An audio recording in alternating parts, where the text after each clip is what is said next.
বললো আপনি দুনিয়ায় বুঝবেন না, আপনি কোন দিবসে বুঝবেন? কথা কোন দিবসে বুঝবেন?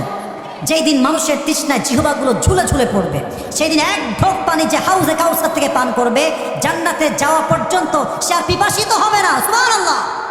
তাহলে ইন্না আ'তাইনাকাল কাউসার, নবী আমি আপনাকে কাউসার দান করেছি। আপনার হাসির মোট 4টা কারণ আমি ব্যাখ্যা বললাম। বলো সবাই কয়টা কারণ?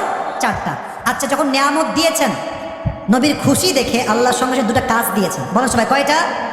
সবার থেকে আমি বাক্যে বাক্যে শুনবো, শব্দে শব্দে। এক হচ্ছে নামাজ, 2 হচ্ছে কোরবানি। এবার আমি প্রশ্ন করছি, সবাই জবাব দেন। এক হচ্ছে, ইয়ার জোরসে বলো, এক হচ্ছে, 2 হচ্ছে। এটা শুধুমাত্র ফেসবুকে দেখানোর জন্য হবে। কার জন্য হবে বলেন না সবাই? কার জন্য নামাজ পড়বো সবাই বলেন? কে কে কে কে কে কে? 2টা কাজ শেষ। 3 নম্বর আয়াত, ইন্না শানিআকা হুয়াল আবতার। নবী হে, যারা আপনার শত্রু, যারা আপনাকে ঘৃণা করে, এদের বংশ নির্বংশ করে দিবে একজন। তিনি কে?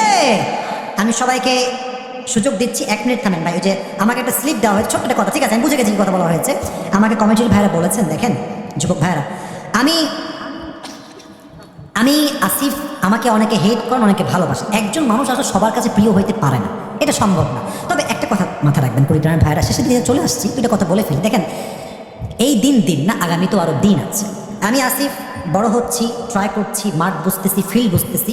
এমন একটা সময় আসতে পারে